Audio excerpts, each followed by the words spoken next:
Tervetuloa Mainiki-podcastin uuden jakson pariin ja tottuneesti täällä jälleen on Jonne ja Max hostaamassa tätä. Kiva jälleen kerran nähdä, Max. On oikein mukava nähdä sinuakin. Täällä me ollaan Kotkassa tällä kertaa. Saimme Jonnenkin tänne, ettei aina tarvi Mäntsälää tai sinne suuntaan ajella. Mäntsälä mielessään. Joo, tosiaan tässä Maxin luona makailen sohvalla ja ihanasti hän oli minua varten laittanut kylmää juomaa kaappiin, niin eilisen illan saavutuksia yritetään saada uuteen nousuun. Ei olla kahdestaan tänään. Meillä on tänään special vieras. Siitä Max voisi kertoa vähän enemmän. Joo, tänään meillä on mukana Niko Nurmi ja mies, joka on, kun opiskelijat kysyy häneltä, että missä varustamoissa hän on seilannut, niin hän vastaa niissä kaikissa. Eli meidän koululaivan aivan upea pursimies, ja ei kyllä siitä pitää sanoa, että varmaan yksi haastavimmista töistä Suomen merenkulussa on ihan, otat 20 nuorta tulevaisuuden toivoa tuonne laivalle 16 V:tä pahimmillaan koko sakki ja koulit niistä. Se on sanonut, että se eka viikko, niin sen jälkeen on paljon sellaista, sanotaan, että päivällisellä niin kyllä tulee muutamat huokailut tehtyä. Niko saa kertoa itsestään enempi. Joo, terve vaan. Mä oon Niko, morjes, ja sain kutsun tulla tähän podcastiin mukaan, niin ajattelin nyt sitten tulla piipahtamaan. Tosiaan olla Maxin kanssa tuolla samalla laivalla töissä ja varmaan olisi hyvä hetki aloittaa tässä kohtaa ja Maxin uudesta tittelistä. Tämmönen yhteisonnittelut. Max on nyt aito oikea merikapteeni. Hänet siis nostettiin tai sai paikan koulualuksen päällikkönä. Onnea, Max. Kiitos, kiitos. Onnea, paljon onnea, ihanaa. Joo, ennen kuin lähdetään munkin puolesta, tervetuloa Niko, ihanaa tutustua ja nähdä. Ja tänään varmaan tutustua enemmän, kun alkaa tuo mun tämä eilen olo taittumaan juhlan puolelle. Mutta koska esitän sinulle nyt tässä maailman tärkeimmän kysymyksen, koska oli puhetta moottorisahoista ja ainoa oikea on tietenkin se 2 tahti bensalta haiseva, mitä sitten käynnistellä autotallissa tukehdutaan. Mutta se tärkein kysymys, kumpi? Husqvarna vai Stiili? Nyt pistit kyllä aika pahaa, että kyllä mä varmaan siihen Stiiliin kallistuisin sitten. Ja väärä vastaus, tää jakso oli tässä. Kiitos. Ai, hyvä. Lähdetäänkin liikkeelle itse jaksoon ja tottuneesti kysellään meidän vieraan eli Suomen vaikutusvaltaisimman ihmisen Poosun merimies tämmöiseen alkuun tarinoihin, eli yhteenveto seilaushistoriasta ja miten alalle päätynyt YMS. No niin, se alalle päätyminen nyt oli ihan pelkkä vahinko. Ja mä lähdin vähän niin kuin vaihto-oppilaaksi tonne Espanjaan 17-vuotiaana ja sitten siihen aikaan isoäiti tarjoutui maksamaan vuoden asumiset siellä ja piti sitten elättää itsensä jollakin tapaa ja eksyin johonkin sellaiseen baariin, missä oli, mahtoiko ne olla australialaisista tai Uudesta-Seelannista, oli jahdeilla töissä. Palma Majorkalla on valtava määrä erilaisia jahtisatamia jahteja. Eksyin sinne samaan baariin ja jotenkin sitten sivukorvalla kuulin, kun joku puhuu, että tarvittaisiin dayworkeri johonkin jahtiin. Ja menin sitten esittäytymään ja sanoin, että terve vaan, että mä oon Niko ja mä kuulin tuossa, että tarvitsette työntekijät, että mä olisin töitä vailla. Ja siitähän se sitten lähti. Sait mennä pesemään kantaa ensimmäiseen jahtiin ja jos mä olisin sinä iltana ollut ravintolassa tai baarissa ja siellä olisi ollut hotellin puutarhuri, mikä olisi miettinyt tai pohtinut siellä jonkun kanssa, että saako he kaveri, mikä leikkaa nurmikkoa sieltä tai istuttaa jotain kukkasia, niin todennäköisesti mä olisin yhtä lailla mennyt siihen väliin keskusteluun ja tarjonnut itseäni sinne. Mutta merimiesura alkoi tälleen vahingon kautta ja sitten mä olin siellä jahdeilla vähän aikaa. Muutamia kuukausia meni töissä. Nehän oli pimeitä töitä, et ei niitä millään verokortilla siihen aikaan 90-luvun alkupuolella tehty. Ja siitä ajattelin kuitenkin, että olisi se ihan kiva, että jos näitä tekisikin ihan kunnollisesti ja hakeuduin Palma Mallorcalla merikouluun. Eli ihan vastaavan kouluun, mikä Suomessakin on 4 kappaletta kouluja ja niin on Espanjassakin 4 kappaletta. Ja menin merikouluun ja luin itteni puolimatruusiksi. Ja sittenhän siitä alkoikin heti työpaikkoja sitten avautumaan joka suuntaan ja sitten vähän myöhemmin matruusiksi, kun oli päivät täynnä, eli ihan sama mitä tänä päivänäkin tapahtuu. Ja siitä edelleen sitten myöhemmin jatkoin Suomessa opintoin perämieheksi asti, mutta tosin en ole päivääkään perämiehenä seilannut. Ja nyt työskennellyt pursimiehenä, että siinä mielessä se koko koulutus meni vähän niin kuin hukkaan.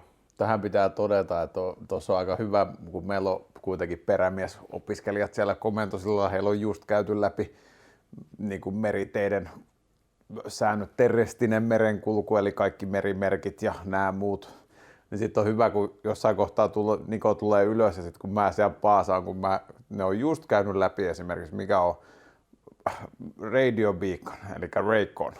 Ja just se, että minkälaisen kirjan, miten se näkyy tutkassa. Ja ne ei muista sitä, niin Niko tulee ylös. Ja sitten mä Niko, tiedätkö mikä on Reikko? Niin sitten Niko, joo, se on sellainen radiomajakka, sellainen, että se näkyy siinä tutkassa. Niin, meidän pursimieskin tietää niille opiskelijoille, että se on kyllä niin kuin, hänellä on paljon sellaista, että voisi olla varmasti oikein hyvä perämies, mutta onneksi on paras pursimies. Niin, no ehkä siihen pursimiehen työhön liittyy sitten kuitenkin se, että se varsinainen, vaikka mä ne perämiehen kirjat halusinkin, niin oli tarkoitus niille kirjoille oli vähän eri kuin kauppalaivaston perämies. Ja mielelläni mä työskentelen käsillä tässä pursimiehen työn ohella, niin mulla on oma pieni remonttifirma ja täällä Kotkassa tehdään remonttia ja kesäisin vielä olen työllistänytkin muutaman ihmisen sitten tekemään kattoremonttia ja muita remontteja. Niin, eli siis sulla oli 2 vaihtoehtoa. Sä voisit tulla nyt jossain Mallorcalla Forest Campina, ajaa jumalauta päältä, ottaa ruohonleikkuri 8 tuntia päivässä, vetää kylmää siinä samana, sangriaa ja kaikkea. Mut sit sä oot Kotkassa, koululaivalla. Sulla on unelma-elämä tiedossa, mutta nyt sä päädyit tänne. Tervetuloa. Joo, kiitoksia. Se on vähän sellainen hassu juttu, miten tuo elämä kuljettaa, että tapasin silloin kouluaikana tuossa nykyisen ex-vaimoni ja syntyi 2 maailman ihaninta lasta siinä samalla ja elämä ei aina mene ihan niin kuin sä oot käsikirjoittanut sen, niin tässä on näitä muuttujia tulee aina ja nyt sillä tiellä ollaan edelleen. Ja sitten pitää sanoa tässä kohtaa vielä, että mä oon hyvin tyytyväinen, että Niko ei ole päätynyt sinne. Ja sitten tulee kyllä sellainen kolaus, kun vielä että siinä unelmissa on päästä kyllä vielä jossain kohtaa palaamaan sinne Mallorcalle, niin se on kyllä suuri osuma ainakin koululaivalle ja koko Suomen merenkululle, koska ei ole laivaa käytännössä, missä Niko ei olisi käynyt. Ja jokaiseen laivaan, missä hän on, niin hänet otettaisiin hyvin mielin takaisin. Että se on kyllä. Yhden aluksen tiedän, itse asiassa ei ole enää, mutta se minun kalastusalus FV Jojo, siinä ei kyllä ollut, mutta siinä ei minimiehityksessä tarvittu pursimies, siellä oli vaan Stuju ja kippari. Ei, kyllä toi Max nyt vähän liioittelee, eikä tässä nyt koko Suomen kauppalaivasta ole läpikäyty, mutta suurin osa varustamoista on tullut joku vikaerauskeikka ainakin tehtyksi. Nyt löytyy Trafin meripalveluotteesta löytyy Suomen lipualla 51 laivaa, mutta siinä on tosiaankin, että jos on käyty 2 päivää tekemässä 1 matruusin vikaerauskeikka Silja Serenadella ja sitten on vastaavia. Olenhan mä nyt ollut vakituisessa työsuhteesta 7. lukukausi, kun mä olen täällä koululaivalla ja siinä koululaivan ohella, että tämän vuoden puolella mä olen käynyt nyt kuitenkin Rautaruukis, Baltic Princessilla ja Viikillä tekemässä vikaerauskeikan tämän oman työni ohella. Eikö se ollut Langillakin tänä vuonna? En mä tänä vuonna vielä kerennyt, se oli viime vuonna. 51 laivaa tällä hetkellä Trafin meripalveluotteessa. Ylivoimaisesti suurin osa ollut oikein mukavaa ja miellyttävää työaikaa ja niin kuin tämä nykyinenkin, missä me ollaan 7 vuotta oltu ja nyt meistä on Maxin kanssa tullut oikein hyviä kavereita ja kuten tästä nyt näkyy, niin nyt vietetään jo vapaa-aikaakin yhdessä. Mutta sen verran vielä palaisin siihen 51 laivaan, että suurin osahan niistä on lyhyitä vikaerauskeikkoja, mikä on ollut laiva siellä ja laiva täällä, tai se sama varustamon sisällä on käyty loma-aikana tekemässä esimerkiksi joku vikaeraus, lyhyt viikon 2 vikaeraus jonnekin toiselle laivalle. Sinällään sen määrä voi vaikuttaa äkkiseltään paljon, mutta työsuhde on tässäkin, että nyt mä olen 7. lukukautta tosiaan täällä Kotkan merenkulkuoppilaitoksella töissä ja siihen väliin mahtuu jo varmaan 15 laivaa ainakin, mitkä on tämän vakituisen työsuhteen ohella tehtyjä laivoja. Ja vaikka suurin osa on ollut mukavaa, niin kyllä sinne elämään mahtuu kaiken näköistä, että kyllä mä potkutkin olen pari kertaa saanut joltakin laivalta ja elämä tietysti opettaa ja kuljettaa näidenkin asioiden osalta.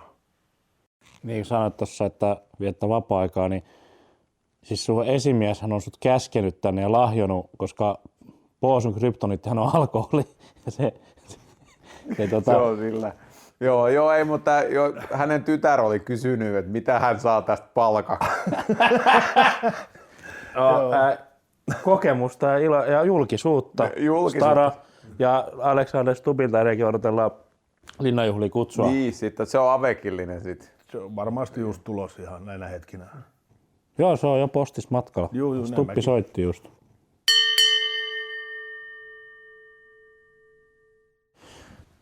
Täältäkin seuraavaan osioon ja tässä kohtaa annetaan juontovuoro merikapteeni H.B.O. Max Erikssonille. Tossa tosiaan yksi juttu, mitä ollaan paljon puhuttu muutenkin ja Nikolla on siitä aika hyvä kokemus, kun on sen verta laivoja taustalla, niin löytyy tosiaan sitä näkemystä. Suomessa kun on sekamiehitettyjä ja sitten on ihan vaan suomalaisittain miehitettyjä aluksia, niin sellainen, mitä itse on huomannut, että ainakin nämä Filippiinit, jotka tulee suomalaisilla laivalla, niin he on aina tosi mielessä ollakseen suomalaisella laivalla. Joo, nopea selitä kautta sen tekee tämmöiselle maakrapukuulijoille, mikä on sekamiehitetty laiva tai sekamiehitys. Yes. Joo, totta. Tämä on ihan hyvä tuoda esiin. Eli Suomen lipun allahan nykyään saa olla myös niin sanottuja non-EU, eli ei EU-työntekijöitä. Yleisesti he ovat Filippiinejä. Alkaa nyt menemään sitä, että saadaan myös intialaisia ja niin kuin suoraan sanottuna halpatyövoimaa. Ja sitten yleisesti ottaen nämä tehdään sillain, että rahtilaivoilla, jos varustamolla on rahtilaivoja ja matkustajalaivoja, niin rahtilaivat on sitten sekamiehitettyjä ja matkustajalaivoilla on sitten käytännössä pelkkä EU-porukka. Se on se ero siinä. Mä oon seilannut molemmissa. Alkuurana oli vielä paljon ESL-laivoja, missä oli täys Suomi-miehitys ja sitten itsellekin on tullut monta kertaa se, tai olen joutunut siirtymään laivaa sen miehityksen muutoksen takia. Et mä oon tavallaan, minun positio on sekamiehitetty ja mä oon sitten hypännyt toiseen laivaan. Niin, mutta Nikolla on paljon kokemusta. Meillä on ollut puhetta tästä, että mistä syystä noin Filippiinit, ne oikein, siis he tykkäävät olla suomalaisella laivalla. Joo, sekamiehityshän tuli tuossa noin 15 vuotta sitten, sallittiin suomalaisille laivoille ja sitähän vastustettiin aika kovin tietysti siihen aikaan ja nyt tilanne on muuttunut jo niin, että jos puhutaan tämmöisestä rasismista laivalla, niin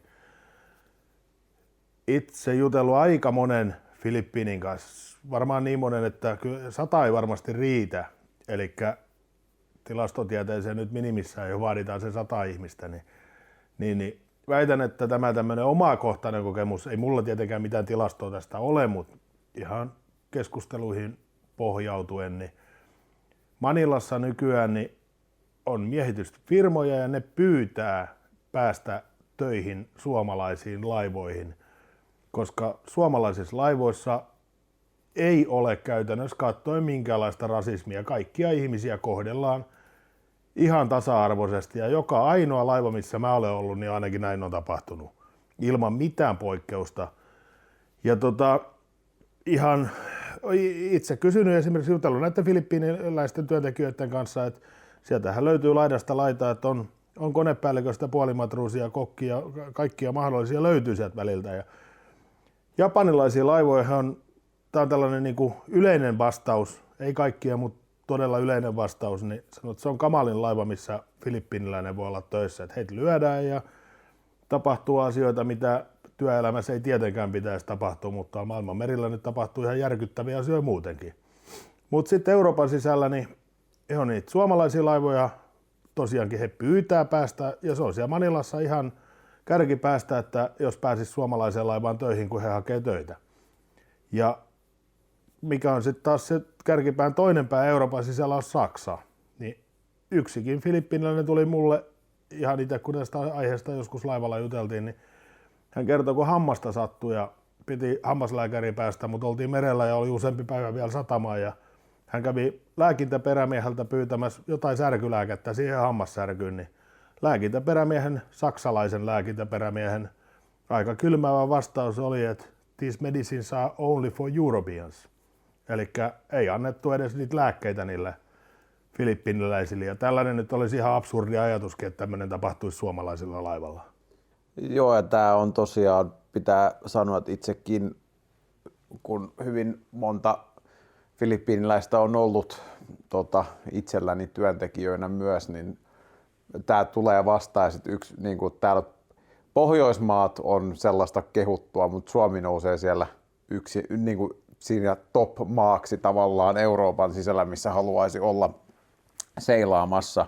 Ja tuohan toi nyt siinä mielessä huojentava tavallaan miettiä, että kun tuohon sekamiehityksiin lähdettiin, niin siinä olisi voinut ihan periaatteessa käydä yhtä katastrofaalisesti. Suomalaiset nyt on hyvin mukavia muutenkin, ja kyllä se nyt ymmärretään, että siinä kohtaa oli tämä huoli, että kun suomalaisilla työpaikkoja hävisi ja häviskin filippiiniläisille, mutta ei se sitten loppujen lopuksi, sanotaanko sillä, että on siitä selvitty ja se nyt on sellainen, se on tällä hetkellä, se on se mihin se menee ja tosiaan hyvä, että se on mennyt näin, koska me oltaisiin voitu mennä myös vähän huonompaan suuntaan. Niin, se on varmaan ihan eri keskustelu se, että miksi näin tapahtui, mutta jos ihan lyhyesti kommentoidaan, niin se oli se kilpailukyvyn säilyttäminen ja se, että meillä on ylipäätänsä kauppalaivasto Suomessa, niin se on nyt lyhykäinen syy tähän. Mutta tämä on varmaan ihan eri keskusteluun. On, joo ja kyllä. Mutta on toi mun mielestä aika huojentavaa tavallaan miettiä, että Suomi on tässäkin osassa sellainen oikein haluttu maa ja tavallaan kunnioitettu maa. Niin sieltä tulee sitten Filippiinit, niin se on myös hyöty, että sieltä tulee kyllä sitä parhaimmasta päästä niitä porukkaa suomalaisille laivoille. Joo, siellä on todellakin, niin onhan siellä varaa valita mistä ottaa, että siellä on todellakin, että halutaan tänne töihin, että ei ole mikään, että täytyy haalia jotain arkunpohjaa, että saadaan raavittuksi tänne jonkunnäköinen miehistö kasa, vaan kyllä sieltä saadaan niin kuin ne parhaimmat päältä pois. Niin haluttu tämä on. Ja sen verran vielä helähti tuossa korvaa aikaisemmin, kun sanoit halpatyövoimaa, niin ei ne nyt varsinaisesti ole kyllä halpatyövoimaa. Filippiiniläisen konemestarin palkka on noin 7500 euroa. Konepäällikön palkka on noin 9000 euroa. Tosin se tapahtuu eri tavalla, eihän nämä maksaa palkkaa, mutta tämäkin on eri keskustelu sitten varmasti. Joo, ja tuohon pääsisi ihan, tuosta voisi kyllä puhua pitkään. Sen verran pitää tuossa vielä sanoa, että yksi lupaus, mikä oli silloin, kun tätä sekamiehitystä lähdettiin tekemään, niin oli se, että suomalainen kauppalaiva tonnisto tuplautuu tämän myötä. Se oli varustamojen sellainen lupaus, niin se ei ole tapahtunut. Niin ainakaan sitä ei nyt kannata yhtään enempää tehdä. Joo, kyllä se täytyy tässä rajassa pitää. Mä tiedän, osalla laivoista se on niin, että 30% on non-EU ja 70% on EU-kansalaisuuden omaavia laivoja, mutta on se tonnisto, jos se jonkun osalta on tapahtunut, niin Finnlinesin osalta, siitä kun tämä tapahtui, niin Finnlines on varmaan tonnistonsa tuplannut. Muut yhtiöt on pysynyt suurin piirtein samana. Niin ja kokonaismäärällisesti niin me ollaan pysytty siellä. Siellä oli 100, ihan vähän päälle 110, jotain tällaista alusta, mitä oli Suomen tonnistossa, ja se on tällä hetkellä aika sama. Niin, Suomen tonnisto on tosiaan se vähän reilu 100 kauppalaivaa, ja niillä pitäisi sitten myöskin se huoltovarmuus pystyä kriisitilanteessa turvaamaan. Ei tarvitse montaa kymmentä vuotta mennä. 80-luvulla vielä Suomella on ollut 1000 laivan kauppalaivasto. eihän merimiehiäkään nykyään, kun onko se noin 9000 enää jäljellä Suomessa. Vähenee. Onneksi niitä tehdään lisää tuolla kovaa tahtia. Kovia ammattilaisia. Joo, no mulla nyt ei hirveästi sanottavaa tuohon.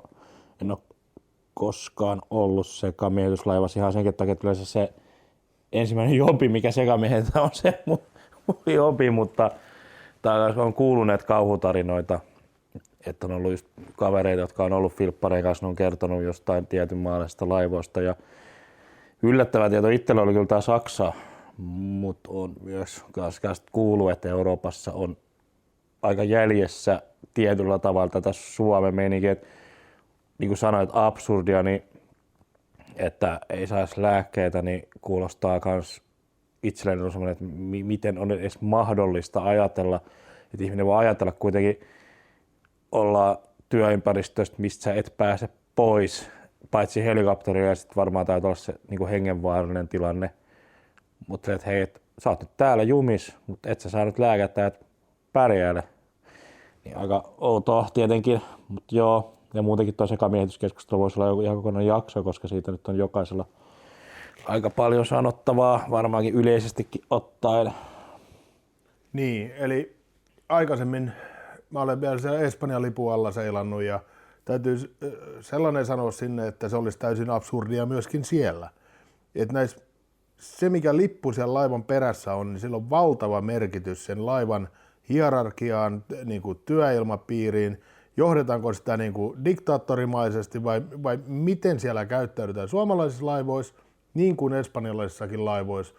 Kaikki kohdellaan, totta kai siellä on se hierarkia olemassa ja esimerkiksi hätätilanteessa on tärkeää, että sitä kaikki noudattaa.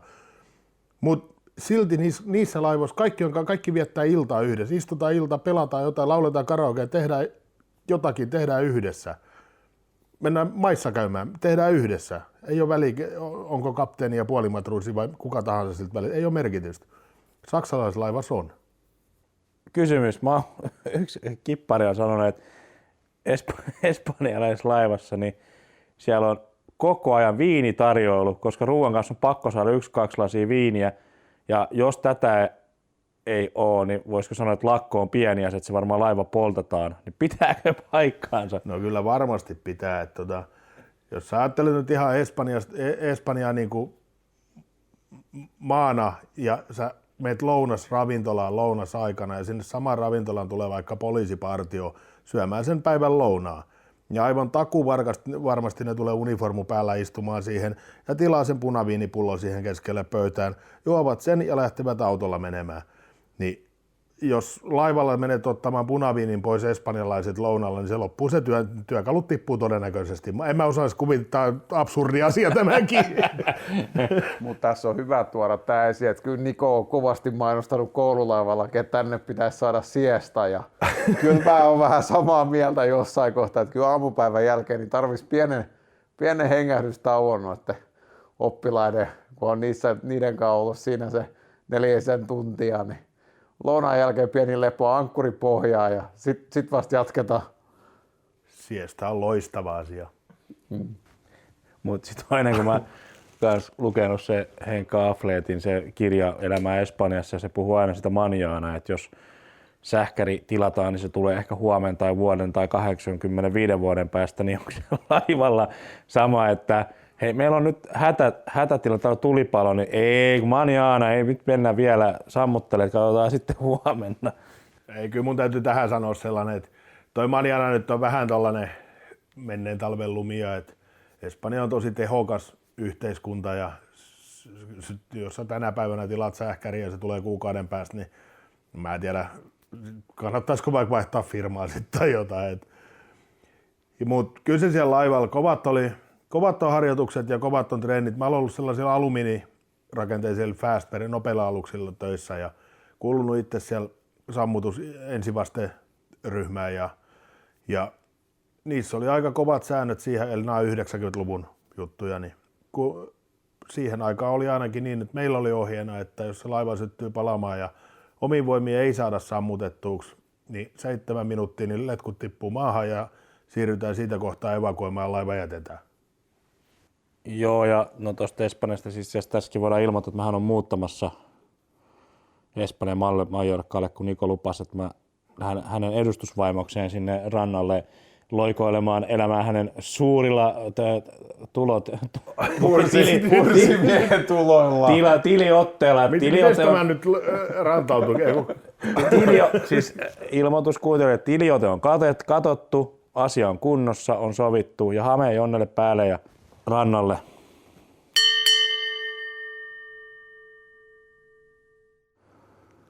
Sehän alkaa olemaan tämä meidän itse asiassa numero 4. 4. jakso alkaa olla paketissa. Mukavaa, ihanaa keskustelua ja aivan ihanaa päästellen tekemään tätä. Ja itse pakko on ollut todella rento, hyvä tunnelma ja ehkä tietenkin tämä Darran kääntyminen pienen nousukkaan puolelle auttaa asiaa. Siksi pitäisikin mainostaa koko 18 ohjelmaksi. Ja ihanaa Max oli päästä sun luokse. Täällähän me jäädään, me mennään johonkin juttuun, missä tehdään juttuja ja ollaan. Ja aivan ihanaa Niko, pääsit vieraaksi. Ja toivottavasti oli sulle miellyttävä kokemus, että olisi kiva varmaan jo jatkossakin jossain vaiheessa, koska epäilen, että sinulta kyllä keskusteltavaa riittää. Kiitos Niko. No niin, kiva oli tulla käymään ja noi peltisämpylätkin oli oikein mukavia ja kiva yllätys tähän näin. Niin meni tää juttukin vähän luistavammin. Joo, ja täältä tulee sitten seuraavaksi. Kiitos minun puolesta ja tosiaan yhdyn Jonneen muillakin tavoilla kuin sillä, että tää on ollut aivan ihana. Tää on mennyt jotenkin purkkiin tosi mukavasti. Mutta nyt mä alan tekemään sellaisia sämpylöitä, missä on vähän lihaa välissä. Sen sijaan, kun ei pelkkää peltiä. Et nyt aletaan kokkaille. Sitten juhlimaan. Ja nopea sanonta, kun sana tähän loppuun, että kun yhdyn Jonneen, teillä kotkalaisilla, niin se, mua ärsyttää se sana Jonne. Jonne. Jo meidän bussit on Jonne. Se lukee linja-autojakin kyljessä. Niin. Jo Kotka koulaivassa mä muistan, kun joku oppilas kysyy siltä opettajalta tai sitä, mikäs tujuemäntä olikaan, niin se, että mihin mä laitan lasta? Mä laitan se Jonneen. Niin mä ajattelin, että ei jumalauta, tää on kyllä niinku ihan siis... Nyt uudistakaa teidän sanavarastoa. Ei, ihanaa, aivan loistavaa ja kiitos kaikille ja toivottavasti viihdytte tämän jakson parissa. Ja vuoden päästä sitten oma TV-ohjelma tietenkin.